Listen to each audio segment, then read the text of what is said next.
Air warfare एक नए era में आ गया है, एक ऐसा एरा जहां एल्गोरिदम, इलेक्ट्रॉनिक डिसेप्शन और कॉग्निटिव वॉरफेयर स्पीड या फायर पावर जितना ही इंपॉर्टेंट है। आसमान अब एक इलेक्ट्रॉनिक बैटल ग्राउंड है और जीत उनकी होती है जो डेटा मैनिपुलेशन और डिजिटल इल्यूजन से अपने दुश्मनों को मात और अंधा कर सकते हैं। जैसा कि हम इंडिया के ऑपरेशन सिंदूर और इजराइल के ऑपरेशन राइजिंग लायन से देखेंगे, ये फ्यूचर नहीं है, ये आज के एयर कॉम्बैट की रियलिटी है। मई 2025 में पहलगाम, जम्मू और कश्मीर में एक टेररिस्ट अटैक हुआ जिसने इंडिया के डिसाइसिव रिस्पॉन्स को ट्रिगर किया, ऑपरेशन सिंदूर।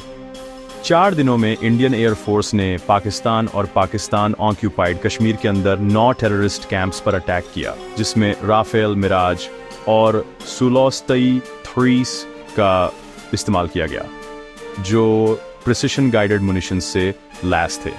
चैलेंज सिर्फ टारगेट को हिट करना नहीं था, बल्कि पाकिस्तान के एडवांस्ड एयर डिफेंस और फाइटर जेट्स से बचना था। असली ब्रेक थ्रू ब्रूट फोर्स से नहीं आया, बल्कि डिसेप्शन और इलेक्ट्रॉनिक वॉरफेयर पर बेस्ड एक स्ट्रेटजी से आया। इंडिया का प्लान सिर्फ पाकिस्तानी रडार से बचना नहीं, बल्कि उसे मैनिपुलेट करना, अपनी सबसे बड़ी स्ट्रेंथ को एक घातक वीकनेस में बदल देना। साउथ एशिया के आसमान में एक टेक्नोलॉजिकल शोडाउन के लिए स्टेज सेट हो गया था। Game changer Israeli made X guard टोर्ड डिकॉय था, जिसे इंडियन राफेल ने डिप्लॉय किया था। यह डिवाइस जेट के रडार सिग्नेचर की नकल करता है, जिससे एक कन्विंसिंग फैंटम ट्विन बनता है, जिस पर दुश्मन की मिसाइलें असली एयरक्राफ्ट के बजाय लॉक हो जाती हैं। जैसे ही पाकिस्तानी फाइटर्स ने अपनी सबसे एडवांस्ड मिसाइलें फायर की, इंडियन पायलट्स ने एक्स गार्ड डिकॉय रिलीज किए, जिससे हथियार दूर चले गए। पाकिस्तानी कंट्रोलर्स को लगा कि उन्होंने किल्स स्कोर किए हैं, लेकिन उनकी मिसाइलें इंडियन फॉर्मेशन के पीछे सेफली डेटोनेट हो गई। हर इंडियन जेट घर लौट आया। एकमात्र कैजुअलिटी एक्सपेंडेबल डिकॉय थे। एक्स गार्ड ने सिर्फ जान नहीं बचाई, बल्कि एक नई रियलिटी को एक्सपोज किया। इलेक्ट्रॉनिक डिसेप्शन सबसे एडवांस्ड मिसाइल थ्रेट्स को भी नलिफाई कर सकता है। इंडिया इजराइल पार्टनरशिप ने एयर कॉम्बैट के रूल्स को फिर से लिखा था। सोर्सेस, पाकिस्तान की मिलिट्री और मीडिया ने जल्दी ही 5 इंडियन जेट्स को मार गिराने का दावा किया, जिसमें राफेल भी शामिल थे। लेकिन कोई रैकेज, कोई कैप्चर किए गए पायलट्स और कोई क्रेडिबल एविडेंस न होने के कारण ये कहानी इंटरनेशनल स्क्रूटनी के तहत खुल गई।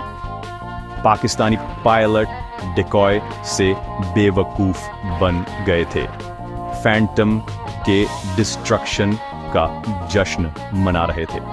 असली एम्बेरेसमेंट, इंडिया ने पाकिस्तान की फायर की गई PL-15 मिसाइलों का मलबा रिकवर किया, जिससे इंडियन और इजरायली इंटेलिजेंस को चीन के top air to air weapon पर एक रेयर लुक मिला। पाकिस्तान की जीत का दावा करने की कोशिश ने इंडिया को एक स्ट्रेटेजिक इंटेलिजेंस विंडफॉल दिया। प्रोपेगेंडा कैंपेन कोलैप्स हो गया, जिसमें पाकिस्तान के लिए एक टेक्नोलॉजिकल गैप और एक क्रेडिबिलिटी क्राइसिस दोनों सामने आए। सबक, मॉडर्न वॉरफेयर में इल्यूजन घातक हो सकते हैं, खासकर उनके लिए जो अपनी खुद की बातों पर विश्वास करते हैं। इंडिया के इलेक्ट्रॉनिक वॉरफेयर ने सिर्फ अपने जेट्स को प्रोटेक्ट नहीं किया, इसने दुश्मन की आग को वैल्यूएबल इंटेलिजेंस व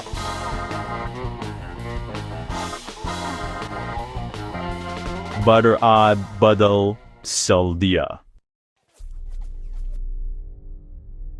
1 महीने बाद ईरान ने 4 इजरायली F-35 को मार गिराने और एक पायलट को कैप्चर करने का दावा किया। एक ऑडेशियस कहानी जिसका कोई एविडेंस नहीं था। F-35 को सबसे एडवांस्ड डिफेंस से भी बचने के लिए डिजाइन किया गया है, जिससे ईरान के दावे अत्यधिक संदिग्ध लगते हैं। इजराइल ने रिपोर्ट्स को डिनाई किया और कोई रैकेज या प्रूफ सामने नहीं आया। एनालिस्ट्स का मानना है कि इजराइल ने डिकॉय टेक्नोलॉजी का इस्तेमाल किया, संभवतः इलेक्ट्रॉनिक फैंटम भेजकर ईरानी डिफेंस को टेस्ट करने के लिए। ईरानी मिसाइलें शैडो का पीछा कर रहे हैं। इशारे की Staten Prowler Berser C और असली कहानी। इजराइल ने एक भी जेट को रिस्क किए बिना ईरान की एयर डिफेंस कैपेबिलिटीज को एक्सपोज किया। एक बार फिर इलेक्ट्रॉनिक डिसेप्शन ने जीत और हार के नैरेटिव को फिर से लिखा।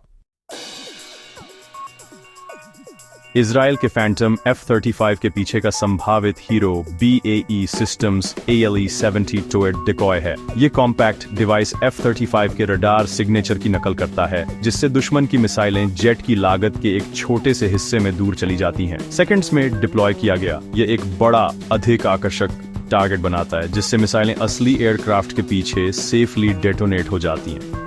प्रत्येक F-35 4 डिकॉय तक ले जा सकता है, जिससे उसकी सर्वाइवेबिलिटी बढ़ जाती है। इजरायली पायलट्स ने इन डिकॉय का इस्तेमाल ईरानी मिसाइलों को बेट करने के लिए किया होगा, जिससे बिना छुए इंटेलिजेंस इकट्ठा हो सके।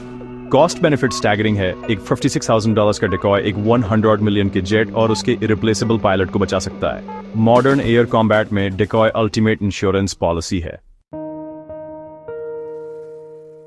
यस, इंडिया पाकिस्तान और इजराइल ईरान की घटनाएं एक नए फ्रंट को रिवील करती हैं, इंफॉर्मेशन की वॉर। पाकिस्तान और ईरान ने जीत का दावा करने के लिए जल्दबाजी की, घरेलू और इंटरनेशनल ऑडियंस के लिए नैरेटिव को शेप दिया, चाहे सच्चाई कुछ भी हो।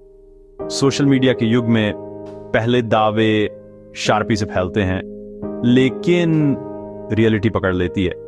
इंडिया और इजराइल ने प्रोपेगेंडा का मुकाबला तेज दावों से नहीं किया, बल्कि अनडिनाइबल फैक्ट्स से किया। हर जेट और पायलट घर लौट आया। डिकॉय ने हवा में और इंफॉर्मेशन फ्रंट पर लड़ाई विक्ट्री, दुश्मन के बोअस्ट्स की हॉलोनेस को एक्सपोज करते हुए। क्रेडिबिलिटी अब कैपेबिलिटी जितनी ही इंपॉर्टेंट है। एक बार खो जाने पर इसे वापस पाना मुश्किल होता है। आखिर में टेक्नोलॉजिकल ट्रुथ सबसे पावरफुल वेपन साबित हुआ। ये एरियल कन्फ्रंटेशन एक बड़े जियोपॉलिटिकल कॉन्टेस्ट का हिस्सा है, जिसमें चीन पाकिस्तान को इंडिया के उदय का मुकाबला करने के लिए हथियार दे रहा है। PL-15 मिसाइल, जिसे चीन ने सप्लाई किया था, इंडिया के टेक्नोलॉजिकल एज को ऑफसेट करने के लिए थी, लेकिन उसके सीक्रेट इंडियन हाथों में आ गए। चीन का सपोर्ट इंडिया को एडवांस टेक और पार्टनरशिप में इन्वेस्ट करने के लिए मजबूर करता है, खासकर इजराइल और फ्रांस के साथ। रिकवर की गई मिसाइलों से मिली इंटेलिजेंस इंडिया को बेहतर काउंटर मेजर डेवलप करने में मदद करती है, जिससे पाकिस्तानी और चीनी दोनों कैपेबिलिटीज डिग्रेड होती हैं। अपने सहयोगी को एम्पावर करने की चीन की कोशिश बैकफायर कर गई, जिससे उसकी अपनी टेक्नोलॉजी एक्सपोज हो गई। इसके जवाब में बीजिंग डबलिंग डाउन कर रहा है, जिससे रीजनल आर्म्स रेस बढ़ रही है। इंडिया और इजराइल की पार्टनरशिप इनोवेशन और ऑपरेशनल स्केल को कंबाइनिंग एक फोर्स मल्टीप्लायर है। इस हाई स्टेक्स गेम में टेक्नोलॉजिकल सुपीरियरिटी और ट्रस्टेड अलायंस सर्वाइवल की कुंजी है। बॉस राउट 2006 की घटनाएं साबित करती हैं कि एयर कॉम्बैट का फ्यूचर यहां है। डिसेप्शन, डेटा और डिजिटल डोमिनेंस से डिफाइन किया गया है। टू-वे डिकॉय और इलेक्ट्रॉनिक वॉरफेयर डिसाइसिव टूल्स बन गए हैं, जिससे स्ट्रेटजी और इन्वेस्टमेंट पर फिर से विचार करने की जरूरत है। सर्वाइवेबिलिटी अब सिर्फ स्टील्थ या फायर पावर पर नहीं, बल्कि इलेक्ट्रोमैग्नेटिक स्पेक्ट्रम को मास्टर करने पर डिपेंड करती है। प्रोपेगेंडा से भरी दुनिया में टेक्नोलॉजिकल ट्रुथ अल्टीमेट नैरेटिव है। इंडिया और इजराइल की शांत क्षमता ने अपने दुश्मनों के लाउड दावों को पीछे छोड़ दिया। मिसाइल और काउंटर मेजर के बीच की रेस और तेज होगी। फ्यूचर उनका है जो दुश्मन को शैडो से लड़वा सकते हैं और अपनी स्ट्रेंथ को वीकनेस में बदल सकते हैं।